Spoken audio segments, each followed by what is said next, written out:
The best compliment to all of you. This is Raju from Bihar.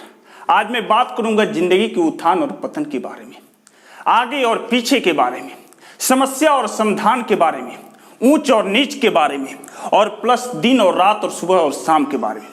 देखिए भाई साहब, जिंदगी में दिन और रात होती हैं, सुबह और शाम होती हैं, और जिंदगी यूं ही तमाम होती है। जिंदगी यूं ही तमाम होती है। आज का और कुछ दिन पहले का एक बहुत बड़ा न्यूज आप लोग के सामने आया होगा, जिसका नाम शुभम कुमार है, जो यूपीएससी टॉपर है।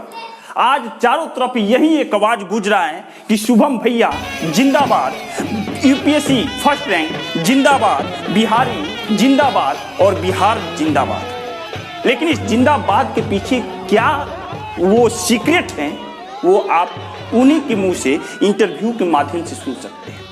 इन्होंने लास्ट में अपने टीचर यानी अपने गुरुजी ओझा सर से ये एक छोटा सा इंटरव्यू दिए हैं। उस इंटरव्यू में वो क्या बोले हैं थोड़ा सुनते हैं। ये बोर्ड हैं, लेकिन उनका वीडियो मैं शॉर्टकट में यहाँ चला रहा हूँ। देखिए ओझा सर बोल रहे हैं, और वो भी बोल रहे हैं कि उत्थान और पतन, आगे और पीछे, ऊपर और नीचे, ये जिंदगी का नियम है। इससे घबराना नहीं चाहिए, इससे घबराना नहीं चाहिए। यहां पर थोड़ा सा मैं वीडियो क्लिप चला रहा हूं, थोड़ा देखिएगा, राइट, और सुनिएगा। So I think these three things I would like to say. See, the gentleman says the three things. First thing he says that ups and downs are the part. There is no need to panic, and he used to maintain himself by saying every year that this year I am going to do the best. Means you are your own motivation in this game, major part of this game. उसके बाद देखिए, सुन लिए ना, उसके बाद देखिए मैं लिखा हूं कि कभी जिंदगी में किसी जटिल समस्या का समाधान न निकले ना, कभी जिंदगी में किसी जटिल समस्या का, कॉम्प्लेक्स हो, उसका समाधान अगर आपसे न निकले ना तो कुछ देर के लिए शांत हो जाइए। कुछ देर के लिए क्या हो जाइए? शांत हो जाइए, एकांत में चले जाइए। आपका बुद्धि, आपका विचार, आपका दिमाग शक्तिवान हो जाएगा, उसमें शक्ति आ जाएगा और आपको सोचने की क्षमता बढ़ जाएगी। और मैं पक्का कह रहा हूं कि कहीं ना कहीं उसका कोई ना कोई समाधान जरूर निकलेगा, कोई ना कोई समाधान जरूर निकलेगा। दूसरा मैं बोला हूं कि वक्त वक्त की बात होती है जनाब, वक्त वक्त की बात होती है। जब आपका वक्त खराब चल रहा हो ना, जब आपका वक्त खराब चल रहा हो तो कुछ वक्त के लिए वक्त पर ही टाल दीजिए। वक्त वक्त की बात है। जब आपका वक्त खराब चल रहा हो तो कुछ वक्त के लिए वक्त पर ही टाल दीजिए, वक्त पर ही टाल दीजिए। वो वक्त निर्णय करके बता देगा कि आप सही पाथ पर हैं कि गलत पाथ पर हैं, आप सही डायरेक्शन में हैं कि गलत डायरेक्शन में हैं, आप सही हैं कि गलत हैं। और जब ये निर्णय निकल जाएगा ना तो आप खुद ब खुद शांत हो जाएंगे, आप खुद ब खुद आपकी समस्या का समाधान निकल जाएगा। और घबराना नहीं चाहिए यार दोस्त, मेरे प्रिय, कभी भी जिंदगी में उत्थान और पतन से घबराना नहीं चाहिए। सबको हुआ है, किसको नहीं हुआ है। यहां पर मैं लिखा हूं कि समय की मार सबको झेलना पड़ा है, चाहे वो भगवान हो चाहे वो इंसान हो। आप ये देख सकते हैं कि मैं दो सबसे बड़ा एग्जाम्पल दिया हूं। यहां पर मैं लिखा हूं ना कि समय की मार सबको झेलना पड़ा है, चाहे वो भगवान हो या इंसान हो। और ये दो बहुत बड़ा एग्जाम्पल है। मेरे लाइफ का पहला एग्जाम्पल है प्रभु श्री रामचंद्र का, पहला एग्जाम्पल है प्रभु श्री रामचंद्र का, और दूसरा एग्जाम्पल है सिंधु ताई का। शायद आप सिंधु ताई के बारे में आप नहीं जानते होंगे, लेकिन मैं बता रहा हूं तो आप जान जाएंगे। ये इतिहास का सबसे बड़ी औरत, सबसे बड़ी लेडी है। तो मैं शुरुआत कर रहा हूं भगवान प्रभु से, यानी श्री रामचंद्र से। देखो श्री रामचंद्र के जीवन में कितनी समस्याएं आई, कितनी तकलीफें झेलनी पड़ी, फिर भी वो टस से मस नहीं हुए। अगर उनको कुछ मिलने वाला था तो मुस्कुरा नहीं रहे थे, उछल कूद नहीं रहे थे, और कुछ गलत मिला तो उससे वो उदास और निराश भी नहीं थे। आप थोड़ा अंदाजा लगाते हैं। अगर देखिए जब वो बड़े हुए, जब उनकी शादी हुई तो राजा दशरथ ने एक सभा बैठाई, गुरु वशिष्ठ को बुलाए और बोले कि प्रभु श्री राम यानी मेरे बेटे, बड़े वाले बेटे रामचंद्र को राजगद्दी दिया जाए। तो एक डेट, एक तारीख फिक्स हुआ।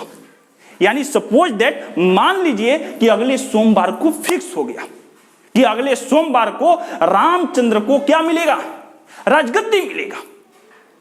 और आज बुधवार है, तो बृहस्पतिवार, शुक्रवार, शनिवार, रविवार तक चारों तरफ ढोल नगाड़े बाजा सब बज रहा था, चारों तरफ सब कुछ चल रहा था, मिठाइयां बट रही थी।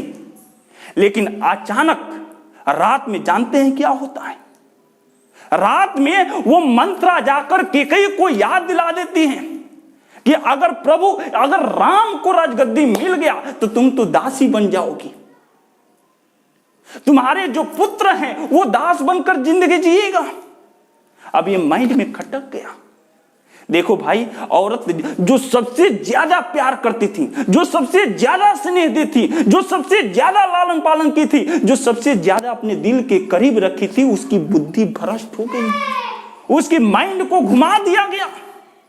और वो जाकर राजा दशरथ से बोल रही है कि मुझे 14 वर्ष का वनवास चाहिए राम का, और मेरे बेटा, मेरे पुत्र का राजगद्दी चाहिए। रातों रात में पूरा गेम चेंज हो गया। अब यहां पर सबसे सोचने वाली और सबसे ध्यान देने वाली बात यह है कि देखिए, प्रभु श्री रामचंद्र को जब राजगद्दी मिल रहा था तो उछल कूद नहीं रहे थे, और जब उनको वनवास मिला तो उदास और निराश भी नहीं थे। इसीलिए प्रभु श्री रामचंद्र जी हैं। तो राजगद्दी उनके हाथ से चली गई। आप और हम लोग का तो मैं क्या बताऊं, कुछ दूर चला जाए, कुछ सामान चला जाए, हड़प उसको क्या क्या दिशा दे देते हैं, क्या क्या डायरेक्शन दे देते हैं, अंदाजा नहीं लगा सकते।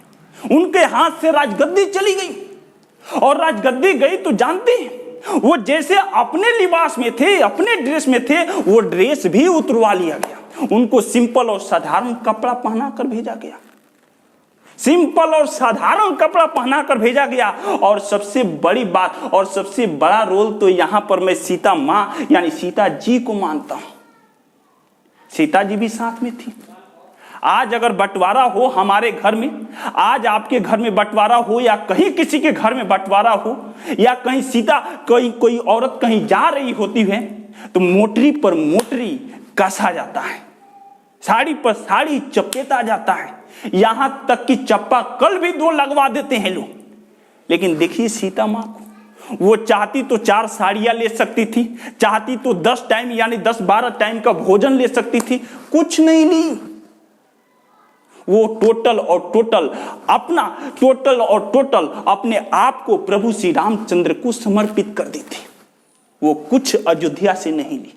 ऐसी सीता मां है, ऐसे श्री रामचंद्र हैं। राजगद्दी चली गई, उसके बाद साधारण कपड़ा में उनको अयोध्या छोड़ना पड़ा, और उसके बाद वो गए तो तभी उनके दोस्त परम मित्र निषाद राज से मुलाकात हुआ। आज जब निषाद राज से मुलाकात हुआ तो बहुत सारे खाने, फल, फ्रूट्स लेकर आए थे। वो चाहते ना तो अयोध्या से तो बाहर थे, अयोध्या से तो हटकर थे, तो वो चाहते तो वो खा लेते थे, लेकिन वो खाए नहीं।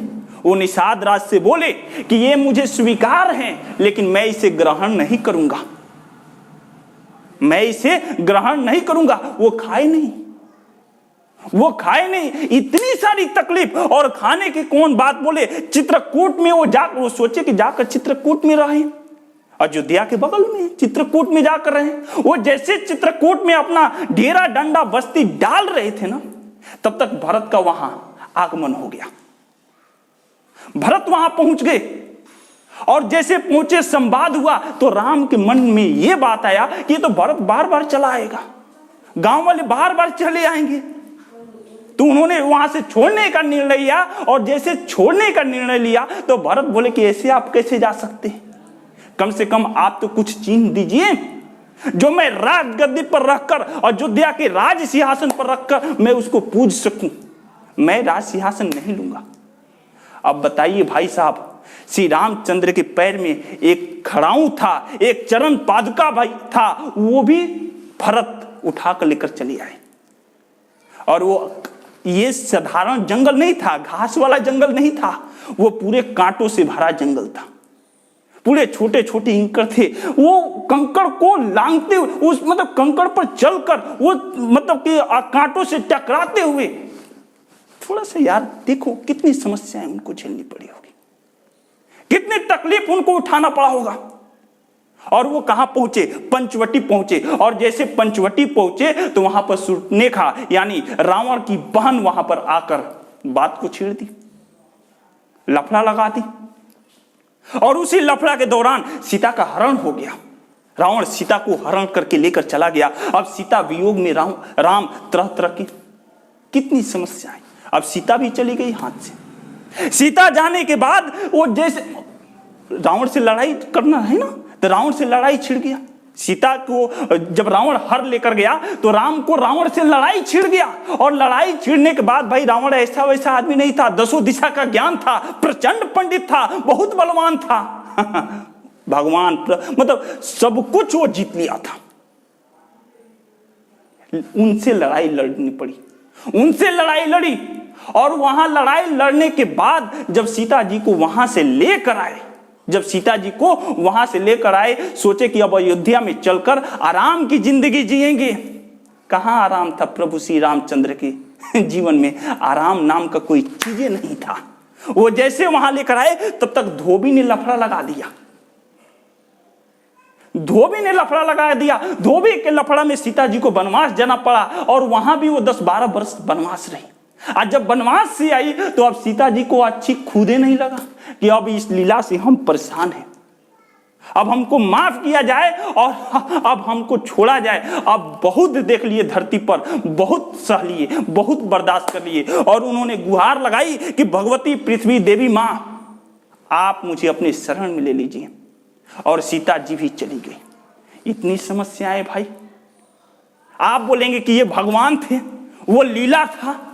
आप बोलेंगे कि वो भगवान थे, वो लीला था, तो मैं इंसान की भी बात कर सकता हूं। मैं इंसान की भी बात कर सकता हूं। मैं बोला ना, सिंधु ताई को आप सर्च करके देखिएगा, उनका वीडियो क्लिप देखिएगा, गूगल पर मिल जाएंगे, उनका बुक मिल जाएगा, उनका मूवी मिल जाएगा। सिंधु ताई एक ऐसी औरत है, मैं बोलूं ना, अगर आज भी आप अगर मोटिवेट नहीं हुए, आप कन्विंस नहीं हुए, मैं बोला ना, इनकी स्टोरी पढ़कर देखिएगा, आपकी सारी समस्याओं का समाधान है इनके स्टोरी में, इनके कहानी में सारी समस्याओं का समाधान है, आप निकाल सकते हैं।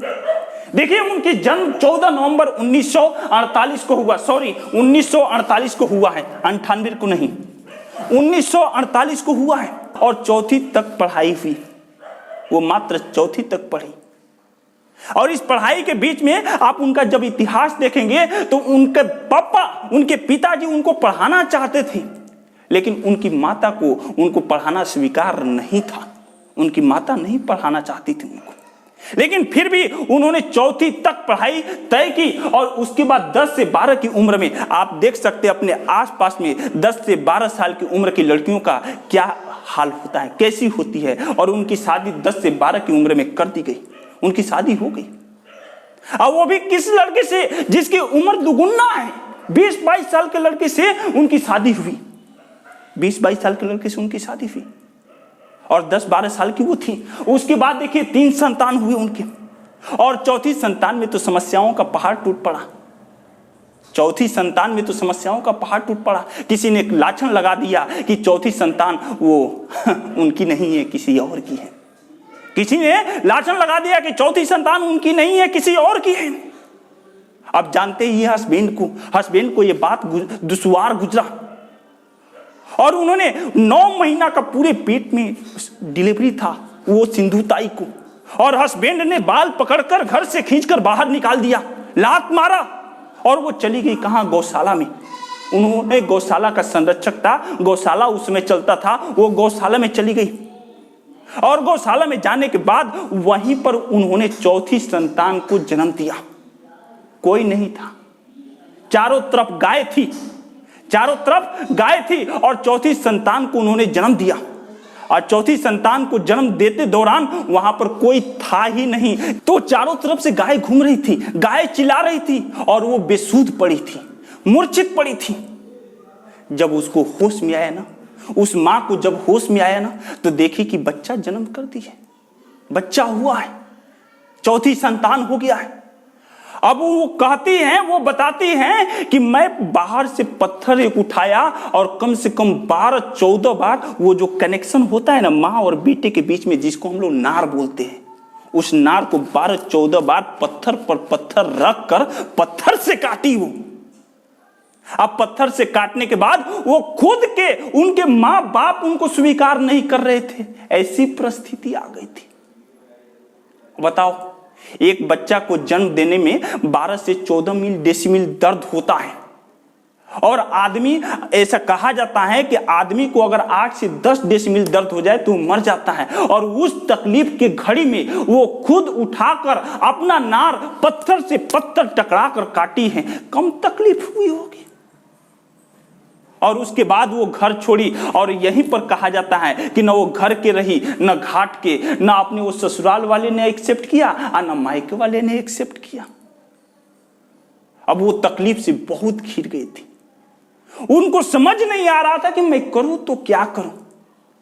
अब उस बच्चा को लेकर उन्होंने एक ही रास्ता अपनाया, उस बच्चा को लेकर चली गई ट्रेन के सामने, पटरी पर जाकर बैठ गई। और पटरी पर बैठने के बाद वो आंख बंद करके ट्रेन के आने की इंतजार करने लगी। अचानक आंख खुला तो देखी कि वो संतान उसके तरफ देख रहा है और कह रहा है कि जब मुझे मारना ही था तो जन्म देने की क्या जरूरत थी।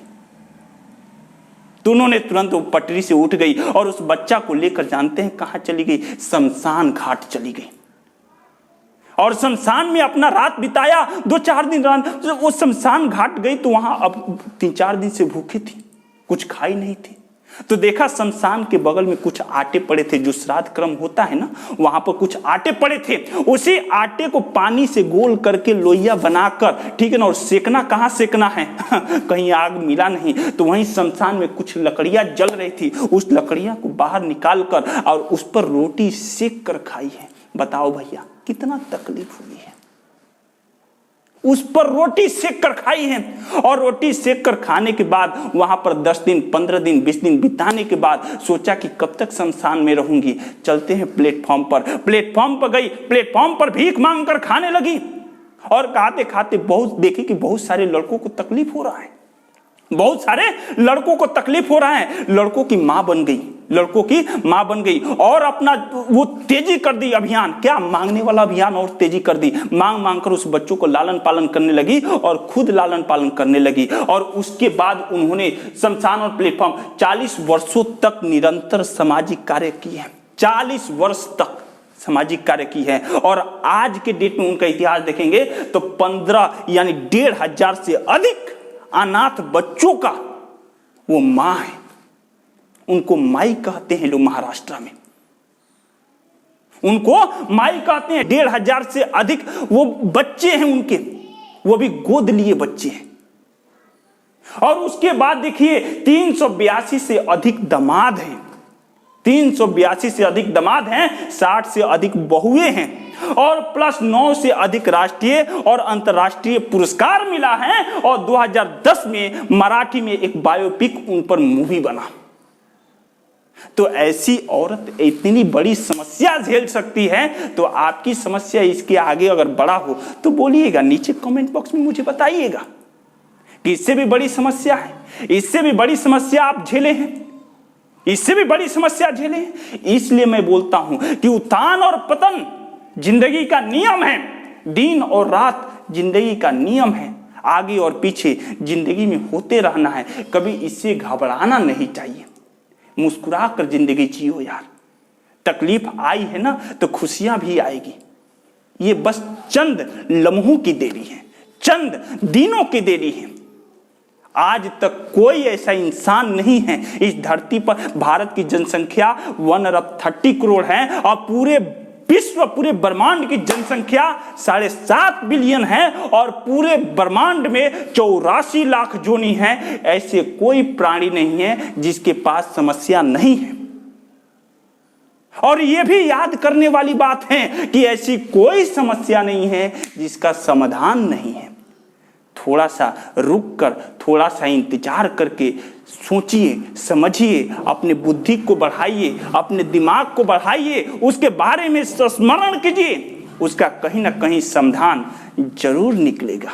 तो ये आपके हाथ में है कि आप किधर फोकस ज्यादा करते हैं, समस्या की तरफ या समाधान की तरफ। समाधान की तरफ फोकस कीजिए, आपका हर समस्या का समाधान निकल जाएगा। धन्यवाद।